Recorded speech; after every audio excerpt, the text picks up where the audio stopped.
Joining এর 4টে class যারা করনি তোমরা কিন্তু সবার আগে ওগুলো করে নিও। আমি ইউটিউবে ভিডিও দিয়েছি এবং তোমাদেরকে প্র্যাকটিস করেছি, তোমরা অনেকে ছিলে না সেই দিনকে। ঠিক আছে, তো আজকে আমরা করব 5 নম্বর ক্লাস। ঠিক আছে, 4টে ক্লাসের পর 5 নম্বর। আজকের ক্লাসের মধ্যে দিয়ে আমরা জয়নিংটা কমপ্লিট, মোটামুটি যেটা তোমাদেরকে শেখাচ্ছিলাম বোর্ডে সেটা কমপ্লিট করব, এরপর প্র্যাকটিস চলবে। ঠিক আছে, দেখো হি, আমি আজকে 10টা সেন্টেন্স এনেছি এবং কোনো রুলস নয়। রুলস কিন্তু একদম আমরা কাজ করব না, রুলসের ওপর আমরা সেন্টেন্স দেখে সেন্টেন্স অনুযায়ী কোনটার সাথে কি করা যায় সেই অনুযায়ী আমরা জয়েনিং করব। Clear? He made a mistake, he was sorry. তাহলে সে একটা মিস্টেক করেছে, সে একটা ভুল করেছে। হি ওয়াজ সরি, সে দুঃখ অনুভব করছে, দুঃখ অনুভব করেছে। তার মানে দেখো এখানে দুটো কাজ, একটা হচ্ছে সে মিস্টেক করেছে, ঠিক আছে, একটা হচ্ছে করেছে, কি করেছে মিস্টেক, আর একটা হচ্ছে সরি অনুভব করছে। তাহলে কার্য কারণ, মানে দেখো দুটো কাজের মধ্যে কোন কাজটা আগে হচ্ছে, এই কাজটা আগে হচ্ছে, সে আগে মিস্টেক করেছে তাই তো সে সরি ফিল করছে। এরকম দুটো কাজের মধ্যে যেটা আগে হবে তার সাথে আমরা আইএনজি যুক্ত করব, আগের দিন বলছিলাম। দেখো তাহলে এখানে দেখো হি, এখানেও হি, দুটোতে একই একই জিনিস, মানে একজনের কথাই বলা হচ্ছে, তার কথাই তো বলা হচ্ছে। তো এরকম দুটো সেম প্রোনাউন থাকলে আমরা প্রথম প্রোনাউনটাকে নেব না। আমি কিন্তু বোর্ডে পুরো লিখবো না, তোমাদেরকে জাস্ট জিনিসগুলো বুঝিয়ে দেবো, লাইনগুলো ধরিয়ে দেবো, তোমরা খাতায় কিন্তু নোট করবে। প্রথম প্রোনাউনটাকে আমরা বাদ দিলাম। তারপরে কি করব দেখতে পারবো, তারপরে একটা ভার্ব রয়েছে, সেই ভার্বের সাথে আমরা আইএনজি যুক্ত করব। তবে ভার্বের প্রথম ফর্ম বসাতে হবে, ভার্বের যে ফর্মটা থাকবে তার ফার্স্ট ফর্মে নিয়ে গিয়ে তার সাথে আইএনজি যুক্ত করতে হবে। যদি বি ভার্ব থাকে am is R was wire, তাহলে কিন্তু আমরা ওই am is R was wire বসাবো না, তার পরিবর্তে আমরা বি বসিয়ে তার সাথে আইএনজি যুক্ত করব। বোঝা গেল? তো এখানে আমরা দেখতে পাচ্ছি মেড, মেড কোন ফর্ম, কি থেকে মেড এসছে, মেক থেকে, এম এ কে ই। তাহলে মেক কে আমরা আইএনজি করলে কি হবে, মেকিং। তাহলে প্রথমে আমরা লিখবো মেকিং, এম এ, এটা যেহেতু শুরু হচ্ছে তাহলে বড় হাতের এম করে দেবে, M A K I N G, making, making a mistake. He made সরিয়ে দিলাম, প্রথমে মেডকে আমরা মেকিং করে দিলাম, মেডের ফার্স্ট ফর্ম মেক, তার সাথে ING, making, making a mistake, full stop তুলে দিয়ে কমা দিয়ে দিলাম, পুরোটা লিখে দিলাম, কমপ্লিট আমাদের জয়েনিং। তাহলে making a mistake, he was sorry. Clear? এভাবেই জয়েনিং কিন্তু করতে হয় যখন দুটো কাজ এরকম ভাবে থাকবে। পরের সেন্টেন্সটা দেখো, নোট করে নেবে কিন্তু সবাই। এখন আমি বোঝাচ্ছি, বুঝে নাও, পরপর জিনিসগুলোকে বুঝে নাও। যারা সংশয় করতে পারছো করে দাও, আর যারা করতে পারছো না বুঝে নাও, আমার যখন হয়ে যাবে তখন তোমরা টুকে দিও। Biplab went to market, he bought a fish. তাহলে বিপ্লব মার্কেটে গিয়েছিল, সে একটা মাছ কিনেছিল। কোনটা আগে করেছিল, আগে মাছ কিনলো না মার্কেটে গেল? আগে তো মার্কেটে যেতে হবে, তাই তো? তাহলে ওয়েন্ট এই হচ্ছে ভার্ব, আর বিপ্লব আর হি একই ব্যক্তি, তাই না? যখন নাউন এবং প্রোনাউন থাকবে তখন কিন্তু আমরা প্রোনাউনটাকে নেব না, প্রোনাউন, সরি এটা না, এই যে প্রোনাউনটা কিন্তু বাদ যাবে, তখন আমরা নাউনটাকে নেব। এবং ওয়েন্ট, ওয়েন্ট কি থেকে এসছে, গো থেকে, গো ওয়েন্ট গন, ভার্বের ফর্মগুলো মনে আছে তো? তাহলে আমরা প্রথম ফর্ম হচ্ছে গো, তার সাথে আইএনজি যুক্ত করে দেবো, গোয়িং, গোয়িং হলো গোয়িং টু মার্কেট, তারপরে কমা দেবো। হি এর পরিবর্তে কি লিখবো, প্রোনাউন তো লিখবো না, আমরা নাউন লিখবো, বিপ্লব বট এ ফিশ। কি বুঝলে? দুটো কাজের মধ্যে যে কাজটা আগে হলো তার সাথে আইএনজি যুক্ত করলাম, গোয়িং টু মার্কেট হলো। তারপরে আমরা প্রোনাউন লিখবো না, প্রোনাউন কখন লিখবো, যখন আমরা নাউন লিখবো তারপরে প্রোনাউন আসলে তখন লিখবো। এখানে আমরা নাউনকে উল্লেখ যেহেতু আগে করিনি, কারণ জয়নিং হচ্ছে, কারণ প্রথম সেন্টেন্সে তো আমরা বিপ্লবকে সরিয়ে দিয়েছি, তাই এখানে আমরা প্রোনাউনের পরিবর্তে আমরা নাউনটাকে নেব, নিয়ে আমরা তারপর বাদ বাকি অংশ যা আছে লিখে নেবো। ক্লিয়ার? বুঝতে পারছো আশা করি।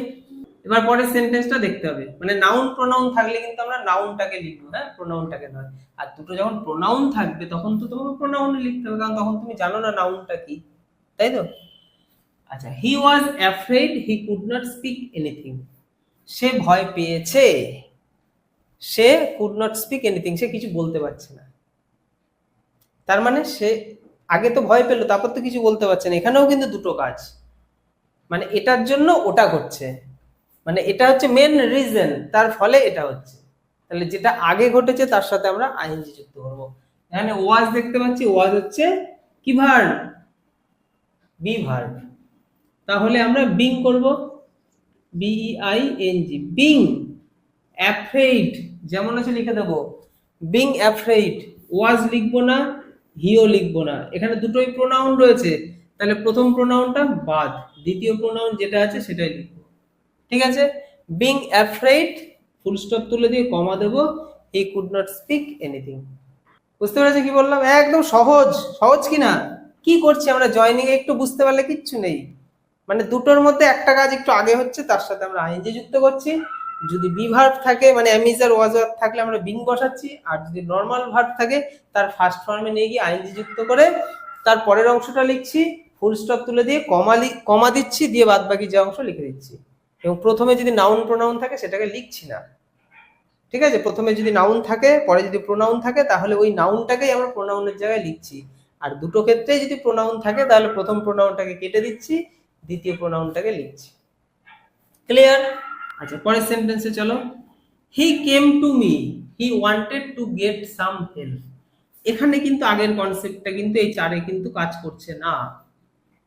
হি came to me, he wanted to get some help, মানে সে আমার কাছে এসেছিল, সে কিছু সাহায্য পেতে চায়। আগেরটা যেমন এটার কারণে এটা হচ্ছে, কিন্তু এটা কিন্তু তা নয়, মানে সে ভয় পেয়েছিল বলে কিছু বলতে পারছে না, মানে আগে এটা ঘটলো বলে ওটা হচ্ছে, কিন্তু এখানে কিন্তু সেই সেন্সটা নয়। সে এসেছিল বলে সে কিছু চাইছে এরকমটা তো না, তার কিছু দরকার তাই সে এসেছে। এই ক্ষেত্রে আমরা কি করব, প্রথম সেন্টেন্স যেমন আছে তেমন লিখে দেবো, প্রথম অংশটা, মানে প্রথমে এটা করলো তারপর সে এটা চাইলো, প্রথম অংশে যা আছে লিখে দেবো, হি কেম টু মি। পরের অংশে আমরা যেহেতু এখানে হি লিখেছি, এখানে হিটাকে লিখবো না। ঠিক আছে, আচ্ছা, এখানে হি যেহেতু লিখিনি, হি এর জন্য যে ভার্বটা এসছে সেটাকেও লিখবো না, এটাও বাদ। বাদ বাকি যা আছে পুরোটা লিখে দেবো, আমি কিন্তু কিচ্ছু লিখছি না, জাস্ট বোঝাচ্ছি। তাহলে he came to me to get some help. Clear? কি করলাম এখানে, কি করলাম, দুটো প্রোনাউনের মধ্যে আমরা প্রথমটাকে নিয়েছি তাই দ্বিতীয়টাকে নিলাম না, এবং এখানে যে মেন জিনিস যেটা কাজ করে, এই প্রোনাউনটাকে যেহেতু নিয়ে নি তার ভার্বটাকেও নিয়ে নি, কিন্তু যে মেন জিনিস যেটা এখানে কাজ করছে সেটা হচ্ছে পরের সেন্টেন্সে যে ভার্ব আছে, মানে টু থেকে অংশটা, মানে ভার্বের প্রথমে টু, ভার্বের আগে টু বসে বাদ বাকি অংশটা লিখতে হবে। এখানে যেহেতু টু দিয়ে করাই রয়েছে তাই এটা পুরো লিখে দিলাম। এই প্রোনাউনটাকে নিয়ে নি বলে তার ভার্বের আর প্রয়োজন নেই, তাই নিলাম না। নেক্সট দেখো, I heard of his success, I was glad of that. আমি তার সাকসেসের কথা শুনেছি, মানে সে যে সফল হয়েছে সেটা আমি শুনেছি। I was glad of that, আমি এটাতে গ্ল্যাড হয়েছি, খুশি হয়েছি।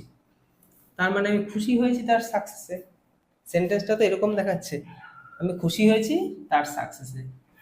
তাহলে I heard of his success, এখানে যদি নর্মালি তোমরা সেন্টেন্সটা বাংলায় জিনিসটা ভাবতে চাও যে আমি শুনেছিলাম তার সাকসেস, আমি খুশি হয়েছিলাম, এরকম ভাবে বলবো?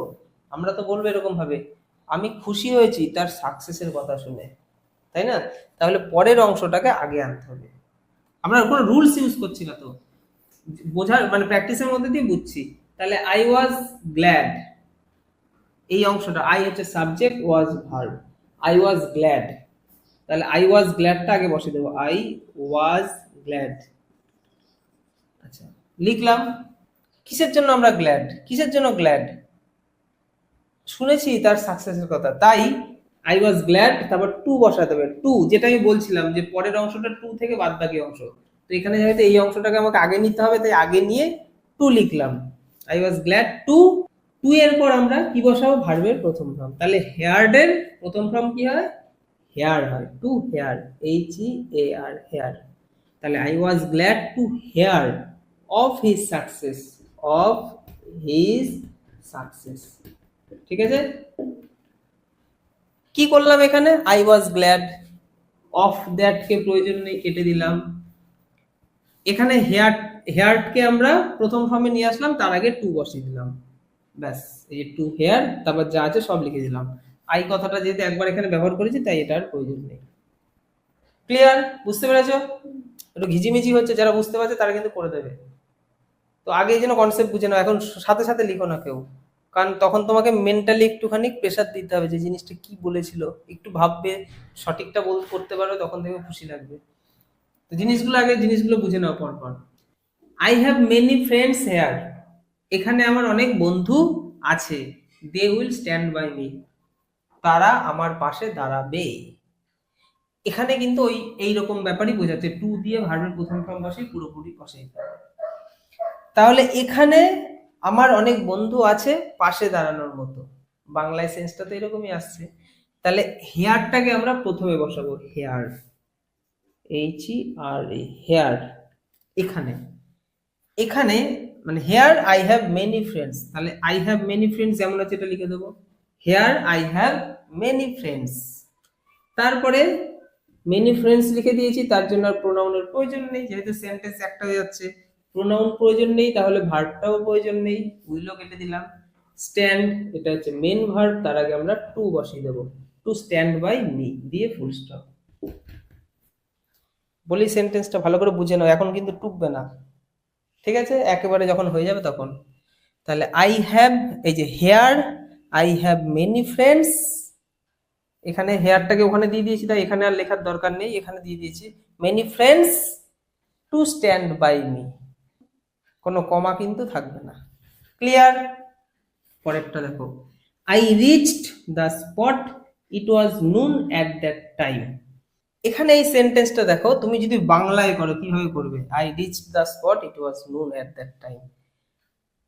আমি যখন ওই স্পটে পৌঁছেছিলাম তখন দুপুর ছিল। যখন তখন সেন্স আসছে, কমপ্লেক্স সেন্টেন্স এটা আছে। তো যখন তখন সেন্সে আমরা ইংলিশের ক্ষেত্রে প্রথমে হোয়েন বসাবো, পরে আর তখনের জন্য কোনো কিছুকে আনবো না। কি করব, আমরা ফুল স্টপটাকে তুলে কমা দিয়ে দেবো, এভাবে কিন্তু জয়েনিং করা যায়। তাহলে when I reach the spot, when I reached the spot হলো, ফুল স্টপটাকে তুলে কমা বানিয়ে দিলাম, দিয়ে বাদ বাকি পুরো লিখে এখানে ফুল স্টপ। তাহলে when I reached the spot comma it was noon at that time. কতটা সহজ! যখন তখন সেন্স যখনই চলে আসবে, যে যখন এটা হয়েছিল তখন এটা হয়েছিল, এরকম যখনই আসবে তখন আমরা হোয়েন বসাবো এবং মাঝের যে ফুল স্টপটা থাকবে সেটাকে আমরা তুলে কমা করে দেবো। My loan is clear, I have nothing to care for. আমার লোন ক্লিয়ার হয়ে গেছে, আমার আর এই বিষয় নিয়ে কোনো কেয়ার করার প্রয়োজন নেই, যেহেতু আমার লোন ক্লিয়ার। এখানেও আমরা ওই সেন্সটা নিতে পারি, সিম্পল সেন্টেন্সে যেটা আমরা করি, কি করি, দুটো কাজের মধ্যে একটা কাজ, কোনটা আগে হলো, লোনটা আমাদের আগে শোধ হয়ে গেছে, তাই আমি আর কেয়ার করছি না। তাহলে লোন যেহেতু শোধ হয়ে গেছে, তাই মাই লোন, তাহলে এইসব ক্ষেত্রে আমরা দুটো কাজের ক্ষেত্রে প্রথম কাজকে আইএনজি যুক্ত করব।